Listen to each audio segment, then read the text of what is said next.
All right, we appreciate you guys for hanging around for the second half of the program tonight. I'm Bob Young. I'm a former Assistant Deputy Secretary over at HUD and a former mayor of the city of Augusta, Georgia. And I'm here tonight as a member of the Conservation Leadership Council. Of course, we'd all like to thank Senator Portman for his remarks, and also we'd like to thank each of you for joining us tonight. The Conservation Leadership Council advances innovative approaches to America's energy and environmental challenges through policies that are rooted in fiscal responsibility, limited government, market entrepreneurship, and public-private partnerships. In today's dialogue on these issues, some of America's strongest principles and ideas that can sustain our natural heritage and our prosperity are indeed being underrepresented. Council members believe that unleashing the market forces and innovation in this country can create stronger energy and environmental policies for America, policies that transition us from top-down, one-size-fits-all approaches, that engage more public-private partnerships, that generate market-oriented solutions, and that create incentives for stewardship.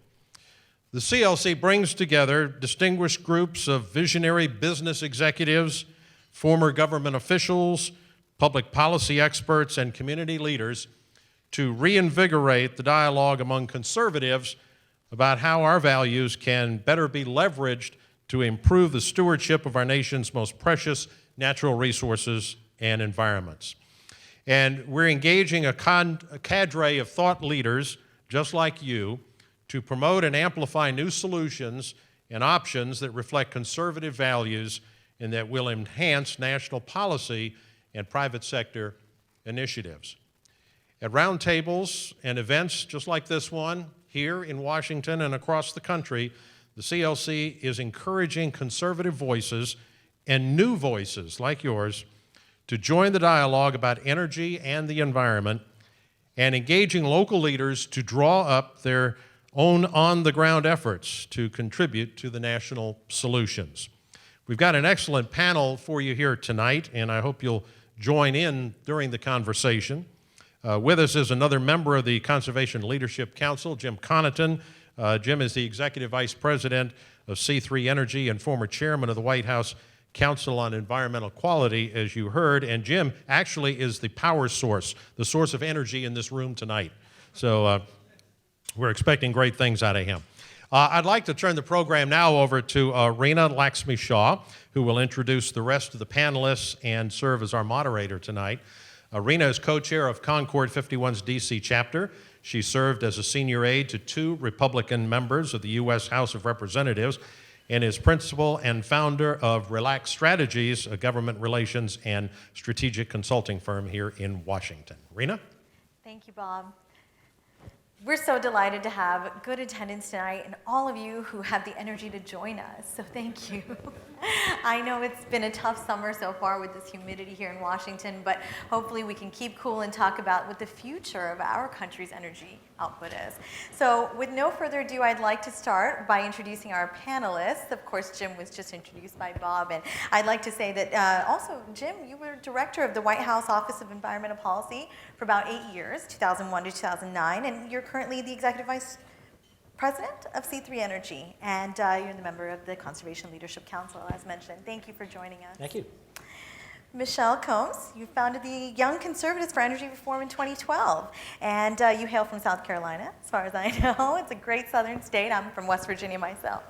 Appreciate you being here because you bring with you 25 years of managing political campaigns on the national, local, and state level.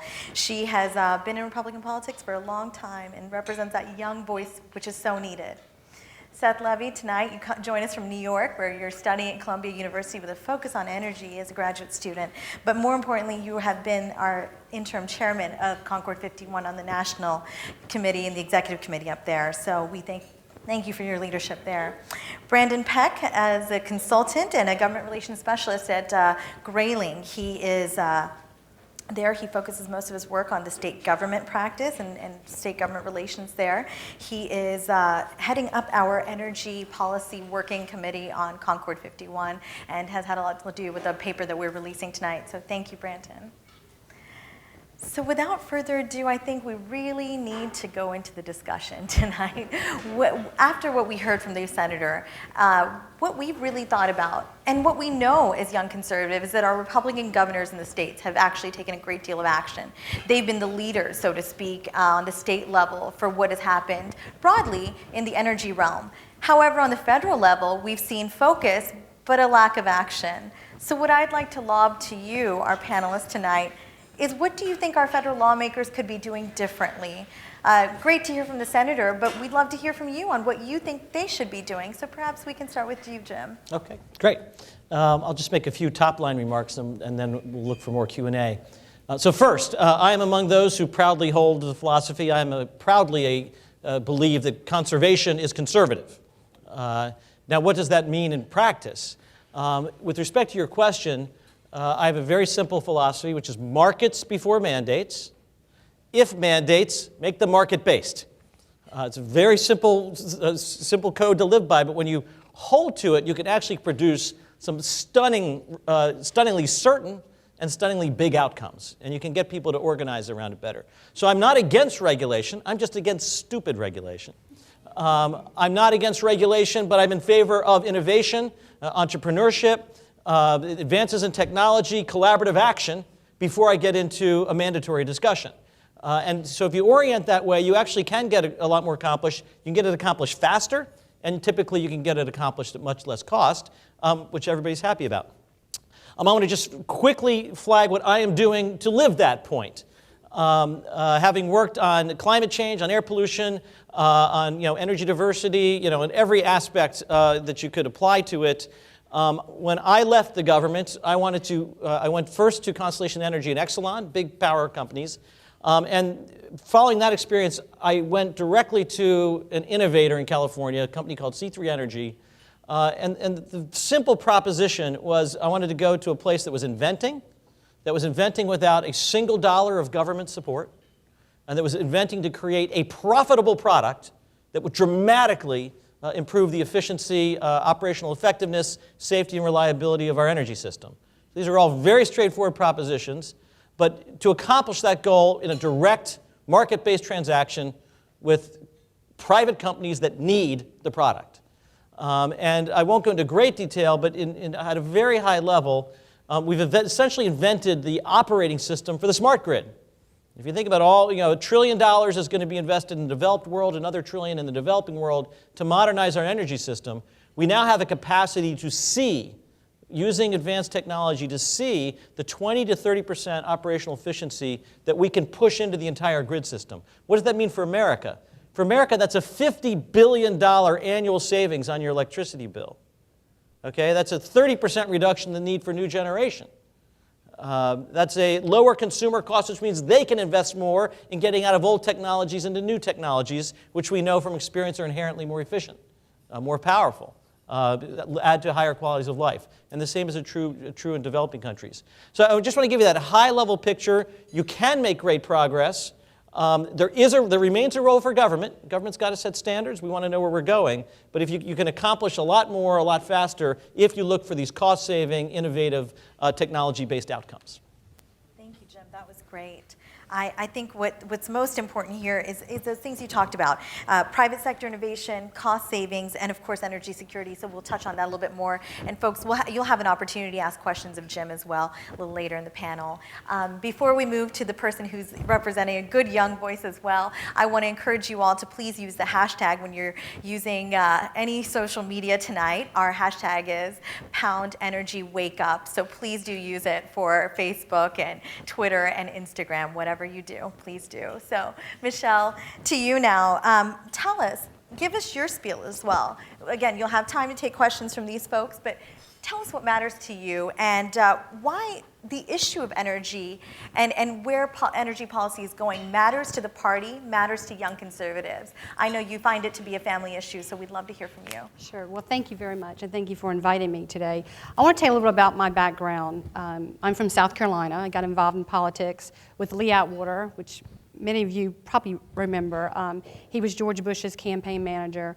And he was my mentor. I was the young Republican chairman at the time, and he taught me a lot about politics, but he taught me, most importantly, if you believe in an issue, to work hard at it. And that's what I've tried to do for many years, work on pro-family issues. My mother's the president of the Christian Coalition of America, so I've been involved in pro-family issues for many, many years. When I became pregnant with my son, the doctor told me that I was not supposed to eat fish whenever you're pregnant because of the mercury. And I was baffled by this. I could not believe that pregnant women cannot eat fish because of the mercury. And then after research, I found out the mercury was from the coal fire plants. And I'm like, why, as a family organization and I've worked on family issues all my life, why have we never heard about this? So as I researched with Republican friends, they're like, oh no, that's an environmental issue. You don't need to get involved with that issue. I said, yes, we do, because it's a family issue and it affects every unborn child in this country. So the more research I started going through, it was all about the messenger, the wrong messenger, this is not our issue. So I went to our Senator Graham, who was a good friend of mine, a good friend of the family, and he was so excited that we wanted to get involved with this issue. And he was so excited that we wanted to, work on energy and environmental issues. So I started going around the country and started talking to people about this issue and about how they really cared about this issue and what they really thought. I wanted to get a pulse of the country. And, I was so encouraged because the young people, they get this issue. They understand. Number one, they want us to be energy independent. They want us to get out of the Middle East. They want us to stop buying oil from there. And they want us to truly, have our own energy here in this country, and they want to be energy efficient. They want to be homegrown energy, and they really encourage me because they want to have, it's a patriotic issue to them, and it's a family issue. So why I started this group like 3 years ago, and what we do is we go around the country and we organize like the Young Republicans. We organize on the county level, on the city level, and on the state level. And I am so encouraged by things that are happening all around the country. The rest of the country is not waiting on Washington. It's such a disconnect. And I keep hearing, oh, it's the wrong messenger. Oh, this is a liberal issue. But there is really an uprising out there from the young people. And one good example is the mayor of Indianapolis. His name is Mayor Ballard. He is going to turn the entire Indianapolis police force and fire force totally green. And he was just so excited what we're doing, on the state by state. There's another example in Orange County, Florida, where they're doing the same thing. And these are conservative Republicans.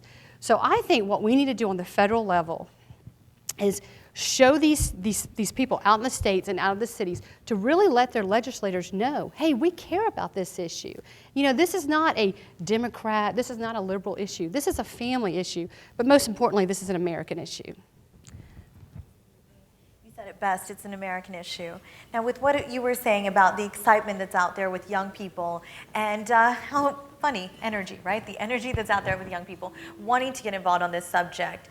What can you tell us, Seth, now, leading into you about where Concord 51 is on things and what else you've got to tell us from your standpoint with RGA? Firstly, on behalf of Concord 51, I want to thank a few people, Serge and Rena, for your leadership in Washington, and also our Energy Working Group, which was led by Brandon Peck to my left, Alex Buzmosky, Megan McCarthy, and I believe Katrina Rourke. I don't know if she's still here, but she really spearheaded the effort to write the paper that you have with you tonight. So thank you again for your leadership here in Washington.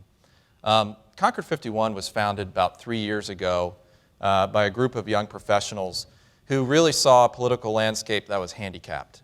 And really didn't have leadership.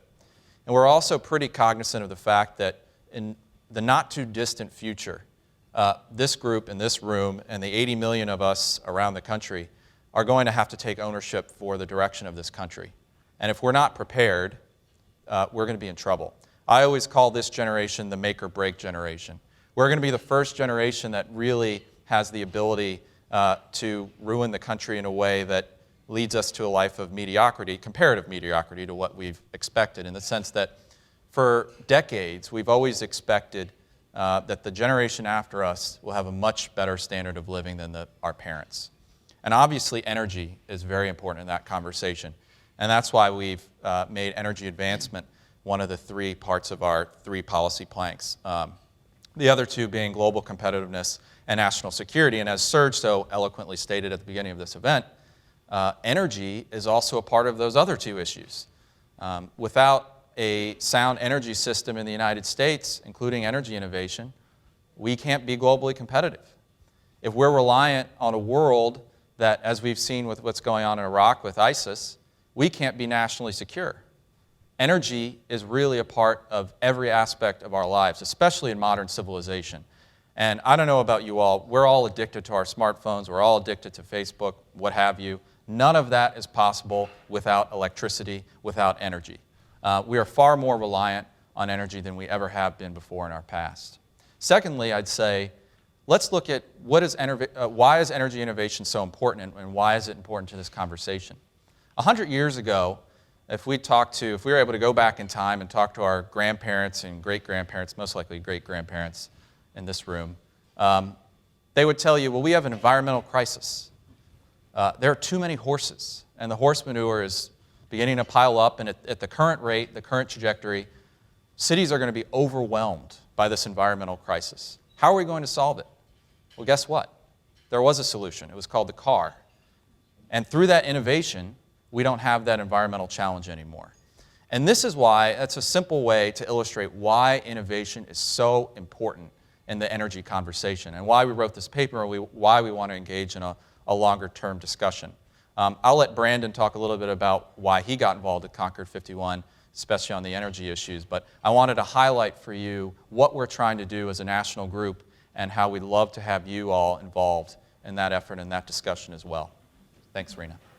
And to that end, do be thinking about the questions that you'd like to pose these panelists. Again, they bring with them immense knowledge from a variety of sectors as well, whether it be public and private. I know each of these four people have touched on different parts of the energy realm, so please do be thinking about those. Brandon, again, can you say exactly what Seth said? Why did you get involved with Concord 51? What led you to lead up this working committee, this working group rather, and about the paper a little bit? Sure. Turned on here.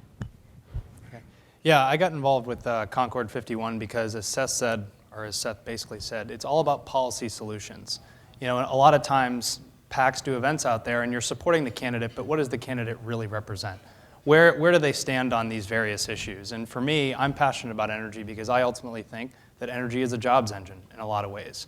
Everything from, you know, grid reliability, power gen, supply side, demand side, all of it, there are sophisticated jobs associated with the energy sector. And I was very proud to, you know, lead this energy working group because it is all about the electricity sector, grid reliability, transportation policy, building efficiency, sustainable power generation sources, all of which create jobs and reduce energy costs for ratepayers and taxpayers when you're talking about government facilities, which is also a very important issue. So I think, you know, with that, you know, I'd like to also talk about energy efficiency as it complements you know, the power generation side of energy. A lot of folks think about energy policy, they think coal or natural gas, geothermal or wind or photovoltaic solar. But it's also about the energy you use and how you use it. And in the case of building efficiency, buildings consume, you know, the commercial sector, I think it's 40% of, you know, the country's energy. Well, that's a big number. And with, you know, technology, the fusion of technology, now you have technology driving buildings to reduce energy and to create jobs, which is also really interesting. You have cloud-based technology that is tracking energy consumption and water consumption in buildings. And it's obviously saving on operations and maintenance costs. And so those are the types of innovation that I think we're starting to see more of, not just, you know, in the private sector, but now with all these public-private partnerships in the public building sector as well. And I would also like to say that, you know, energy is a jobs engine in a lot of ways. You know, investors are hungry to invest in, you know, renewable energy projects where it makes sense. They're, you know, hungry to invest in, you know, natural gas projects where it makes sense. And we want to promote, as a working group, policies that create an environment that is conducive to that growth. And so those were the main reasons for why I wanted to get involved with Concord 51. And I think as long as we continue to leverage that policy platform and talk about all these issues and, you know, why they're important to us and why they're important to good public policy and procurement policy, then I think we're definitely going to be instrumental in affecting change. Excellent. Thank you, Brandon.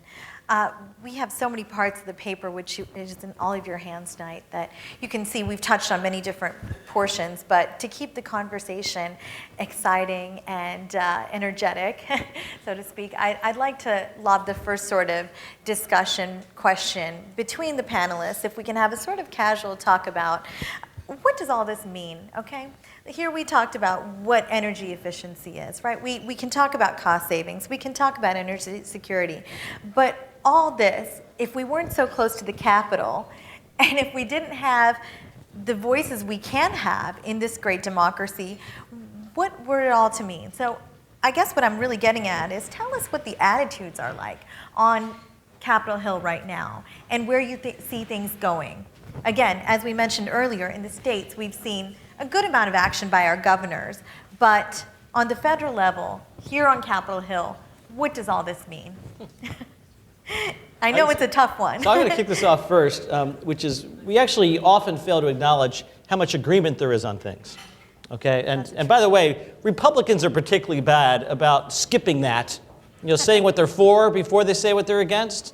And we do have to recognize that notwithstanding this idea of massive partisan divide, in my 8 years in the White House, I worked on dozens of pieces of legislation, but each year on one big one, each of which passed unanimously or nearly unanimously a month after it was declared dead. Okay? So big things can happen, and it was on healthy forests. We had ending overfishing in America, and on energy. With George Bush and Nancy Pelosi, you had an energy bill in 2005, and then another one in 2007, when there hadn't been one for over 15 years before that. So there is a great capacity to find common ground, especially when it comes to energy.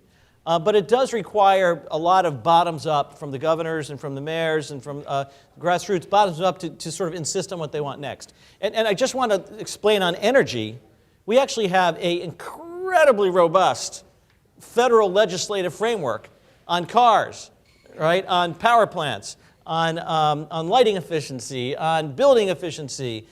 We actually have 5 or 6 of the biggest mandates, most of them with a modified, halfway market-based, of any place on earth. And yet we fail to actually recognize that that occurred. At the same time, we're now putting out, I think, actually too much in the frame of incentives. We incentivize everything. And by the way, once you incentivize everything, you actually incentivize nothing. So we could get all that money back to the Treasury, pay down the debt, because if I've got a $10 subsidy in every energy category, I've accomplished nothing as a matter of policy. If we returned all of that to the federal Treasury and just took a fraction of that and doubled our R&D budget, the place where the market isn't sort of delivering on research and development, that would be immensely consequential. So these are the kinds of ideas where can we go next? What are the next pieces? The other piece I would highlight is we're about to have this huge debate over greenhouse gas regulation, okay? Which, by the way, a lawsuit was lost in the Supreme Court. And the Supreme Court said, EPA, you shall go forward with regulation of greenhouse gases. That's the law. EPA is doing what it must do under the law. Is it the best way to accomplish these objectives? No. Are there much better, sounder ways to accomplish these objectives? Yes. Should they occur through elected representatives, reaching agreement, compromise? I'm going to use a lot of dirty words here. Should it be accomplished in that way? Absolutely. Because these issues, greenhouse gases, air pollution, it's a commons. It is actually for our elected officials to make decisions about. And we should proudly engage that debate in designing the smartest path forward and reasonable solutions on reasonable timelines. And so this is the current setting, which we're in between a lot of progress. We're stuck. I feel like we're stuck. But by the way, it's going to ramp back up again. Are all of you prepared to have constructive, responsible conversations? And again, do smart things. Do it smart rather than do it stupid. Can I add Jim, two absolutely. things on what Jim said?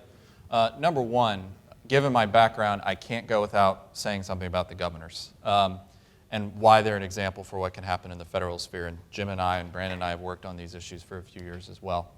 I think you're seeing that there's a lot of common ground in state capitals.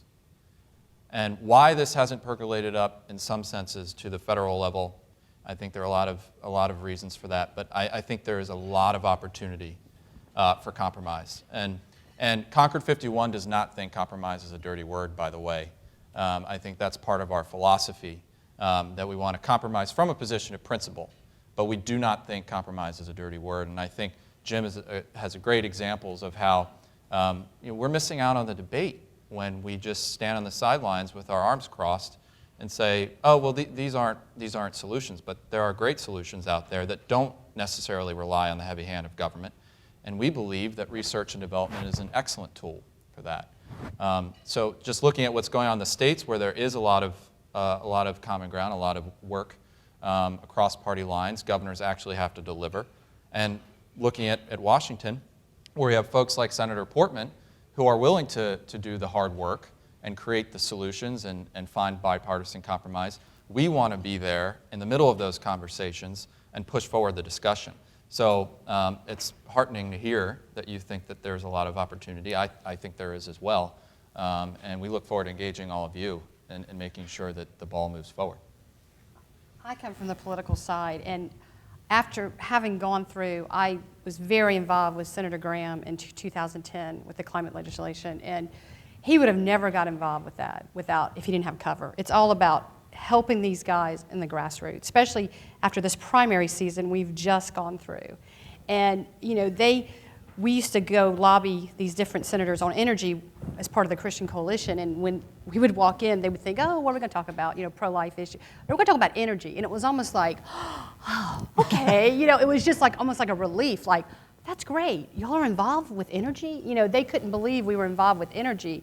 And it was almost like, okay, let's, and they know exactly what they want, but they have to have that grassroots to help them with the media, to help them with the very conservative side of our party, especially in these primaries. So I don't think anything is going to get done on the federal level until we really work the grassroots and give them cover, because they have to have that, when it comes to these primaries in the media.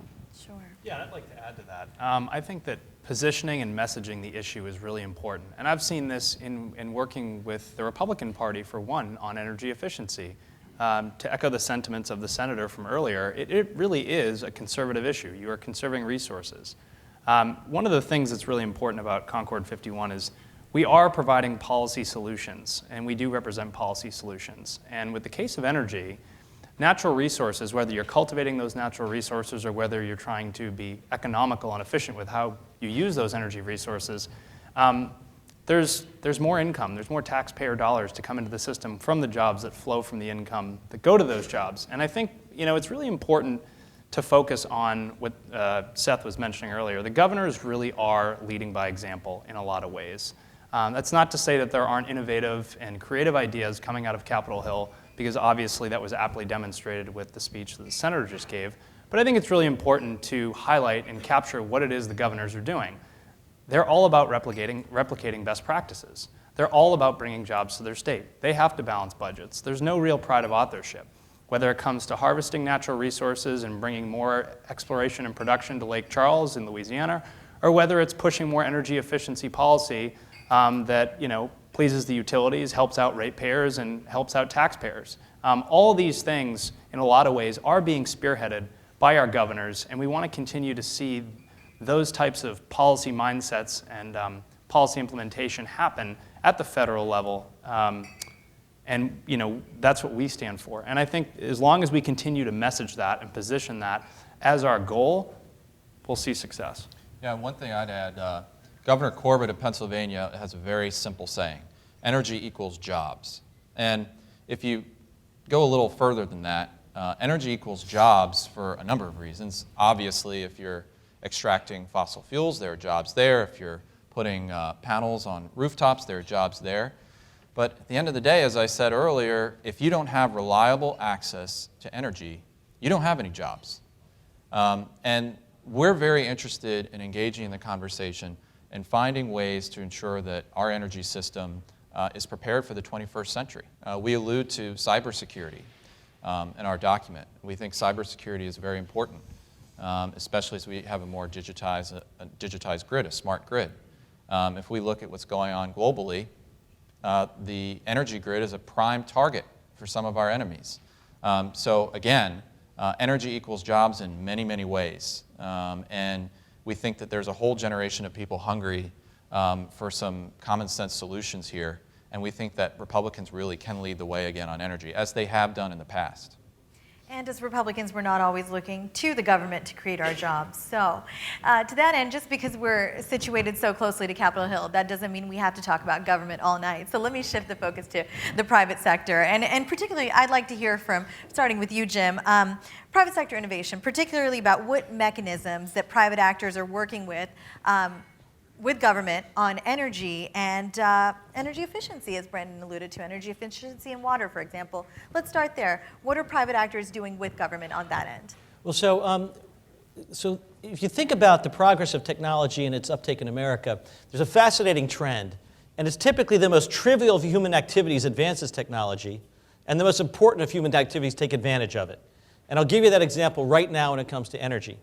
So that same technology that allows you to tweet a completely inane comment, or Instagram, a completely ridiculous photo, right? Or to stream, one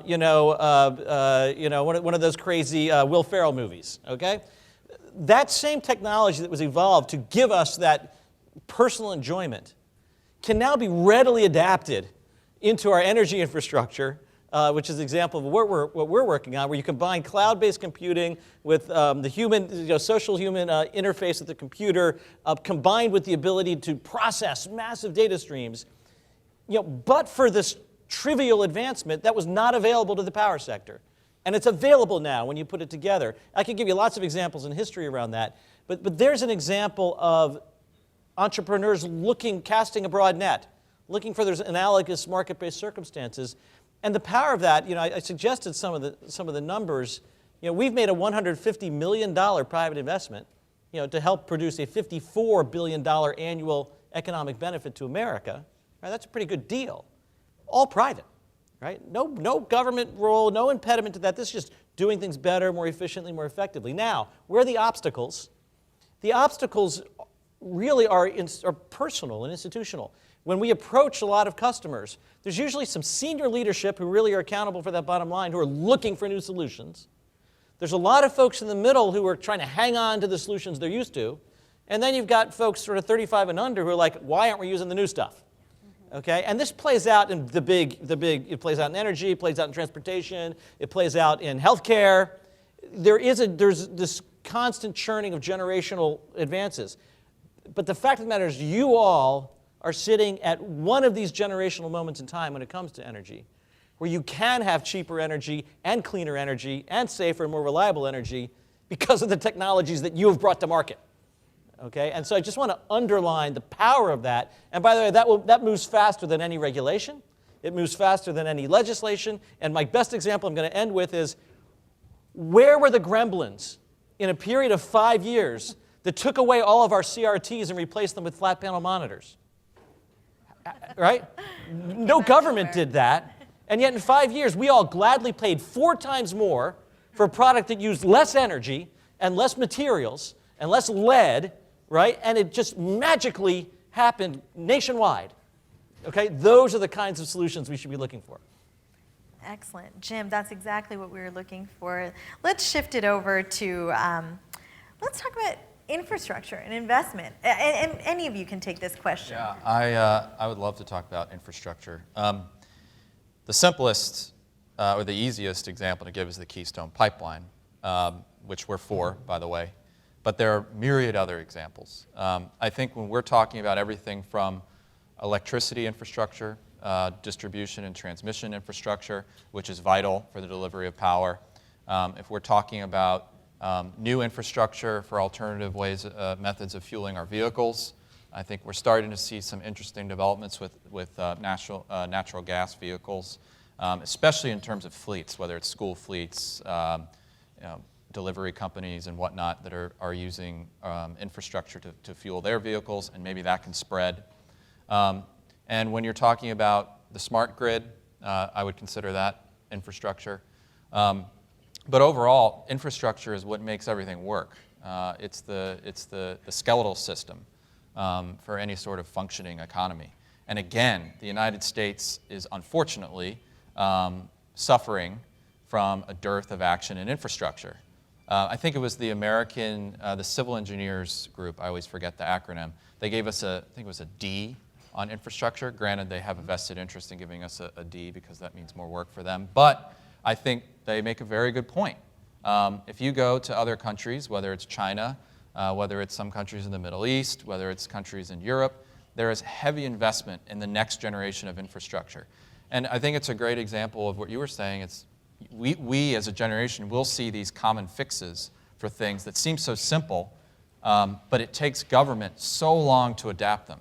A great example, I live in New York, the subway system.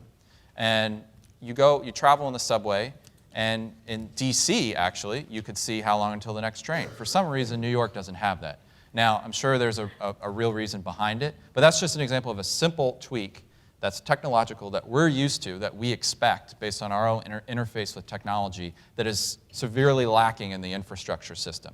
And I'm sure there are tons of examples of this in the energy space. And that's actually something our group would also like to explore with all of you and folks across the country. How do we bring these to bear? How do we help cross-pollinate between politics, policy, and business on some of these infrastructure solutions? So again, I think the possibilities are endless. I think the solutions are endless. Great. Another example of is our military. They've done wonderful things with energy. We take, as part of our group, we bring around generals and admirals, retired, who talk about the military, and they're really leading the way. I didn't even know this until General Zomer talked to us. We have lost so many of our young men and women on convoys transporting fuel in a war, which is really sad because they put the bombs under the bridges and things.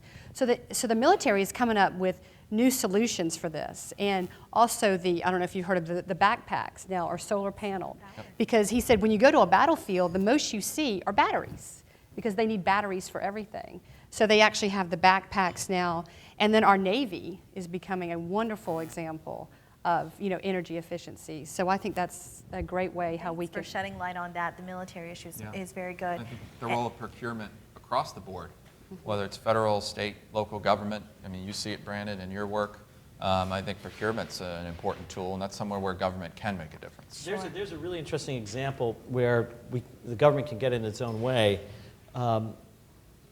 There's a classic mindset among budgeteers in Washington that if I can spend $1, right, and to save $1, right, or save $1.10, right, I'm going to spend the dollar, and I have to appropriate it. But the private sector has a heck of a lot more available capital than the government has, and these energy efficiency projects are always going to be 10th in line, right? But the private sector is ready to pay for the most massive upgrade in federal government efficiency, and it has all the capital necessary to do it if they can share in the savings. Yep. Sure. Okay? But there's still massive resistance in the procurement agencies and even at OMB, and notwithstanding President Obama's firm commitment to do more of these energy savings approaches, it's still moving incredibly slowly. And yet, why? What's the theory? The theory is, well, I want to keep 100% of the savings, but I'm only willing to pay for 10% of the projects. So I'm getting 10% of the benefit. So you're saying more The private sector will fund 100% of the projects and give the taxpayer 70% of the savings, right? So it's a much bigger savings to the taxpayer, and it will turn over all this sagging government infrastructure much more rapidly. These are little things to write into law or into procurement policy that have literally tens of billions and hundreds of billions of dollars of economic value, reductions in emissions, right? Cleaner, newer, more modern equipment and facilities, just waiting to happen. And little policy, little words, big outcome. Well, I hope some of the staffers are listening. And to that end, I just want to now lob the discussion out to you all. We'd love to hear from you about what your questions are for the panelists. As you've heard, the conversation up here has been very pro tonight. You haven't heard anti-this or anti-that. And that's what we hope to achieve tonight, was a very positive conversation. And that's what this was. So we hope that you'll help us continue it. Again, using that hashtag off the stage tonight. You can continue the conversation with our panelists and everybody here by using pound energy wake up. So can we please have a question from the audience? Anybody who would like to begin?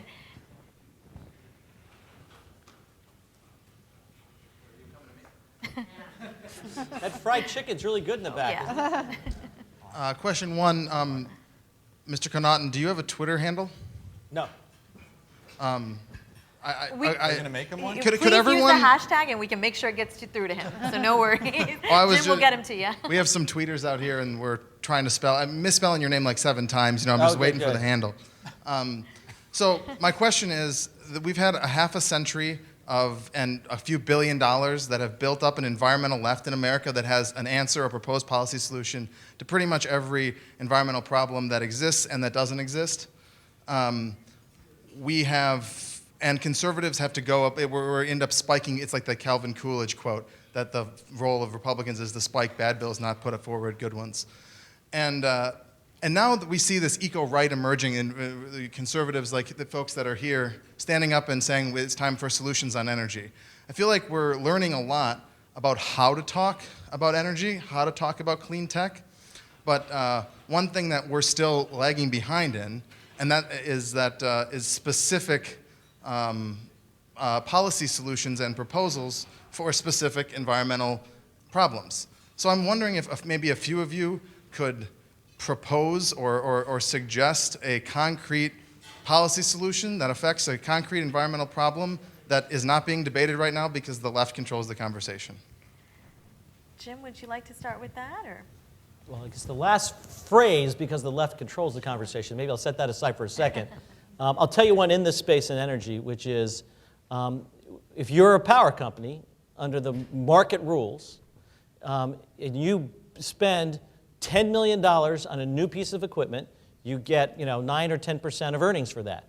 So you're incentivized to spend money on new stuff, which I like that. Okay, that's good. But if you spend that same $10 million on efficiency to reduce energy, right, by the same amount of what you just spent to produce energy, you don't get a return on it. In fact, you suffer an earnings hit. The model's wrong.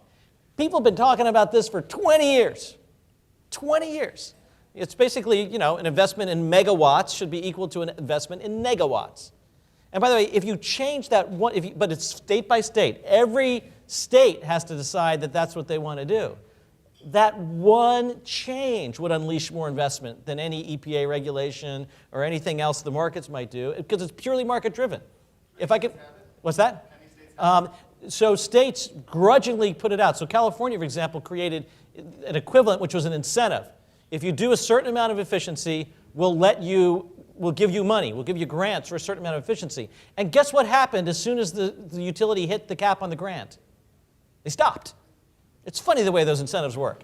And so because the state was budgeting money for it rather than just having it built into the infrastructure of the business. So that'd be one, you asked for a specific one.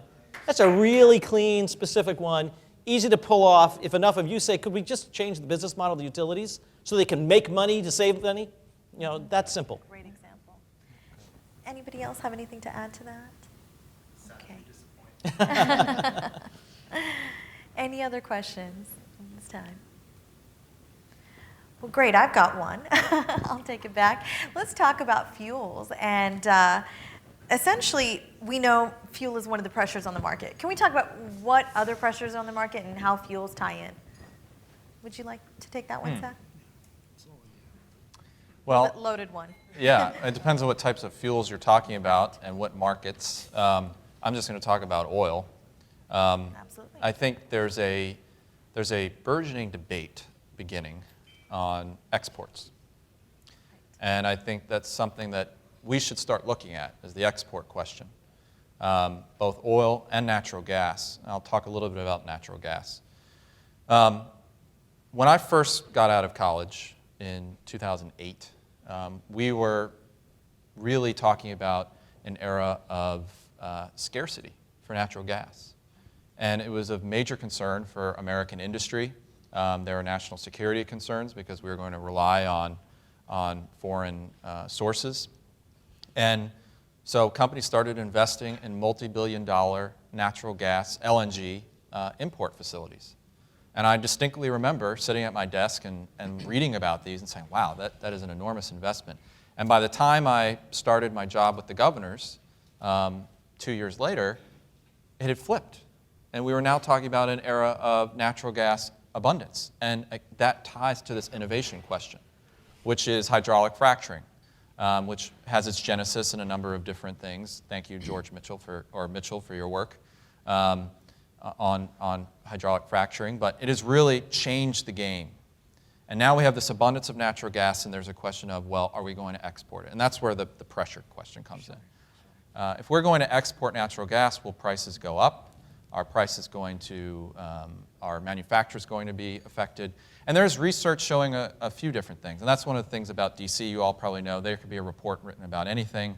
Daniel Patrick Moynihan always said you're entitled to your own opinion, but not your own facts. However, I look at a lot of these reports over my career, and I see a lot of facts that they seem different. And it seems like some people can shade their own facts as well. But on natural gas, you're especially seeing it because you have industries who have vested interest in this. And that's a conversation we should look at. I'm not going to propose an answer here tonight, but I think that's an important fuel question that we have to look at, because if we're exporting natural gas, will that affect this nascent manufacturing uptick that we're seeing? Or are a lot of these companies looking to shed their manufacturing capability in chemicals and shift to something else anyway?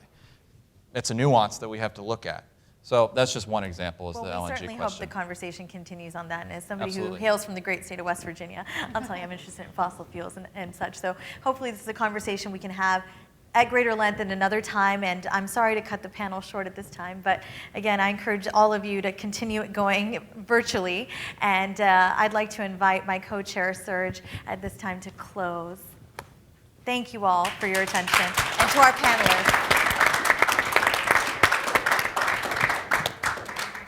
Well, thank you to Rena and all of our incredible panelists, as well as Senator Portman, for what was an incredible event. And thank you to all of you for coming. We are so grateful to have had you here and have you part of this conversation. All of you are going to get the energy paper we've discussed at length here today. Email to you. Pick up a physical copy on the way out as well. And if you have any questions, email any of us. If you don't have our contact info, come up to us after the event. We want to talk to you and make sure you're part of this conversation with us as well. Energy efficiency and all of the above energy policy are cliches you hear tossed around a lot, and it's up to us to make sure it's more than a slogan, but an actual policy priority that is driven in a way that engages policymakers from both sides of the aisle, enables business to create opportunities, enables workers to find great quality jobs, enables consumers to have access for products at a lower price, and frankly enables America to get greater access to the global economy and make America more competitive in the 21st century. As all of us continue in our careers and our lives, we've got to make sure that the 21st century it continues to be an American one. So thank you to all of you for coming. If you have questions about the policy paper, we've got lots of experts here. If you've got questions about anything else Concord 51 related, please don't hesitate to ask. So I want to wrap with two things, and it's the same two things I started with. First of all, a big thank you to all of our sponsors, all of our speakers for the amazing work they did. And second, let's make sure America kicks some butt on Sunday against Portugal. Thank you. Thank you very much for joining us. Excellent conversation. Thank you. Thanks for being a part.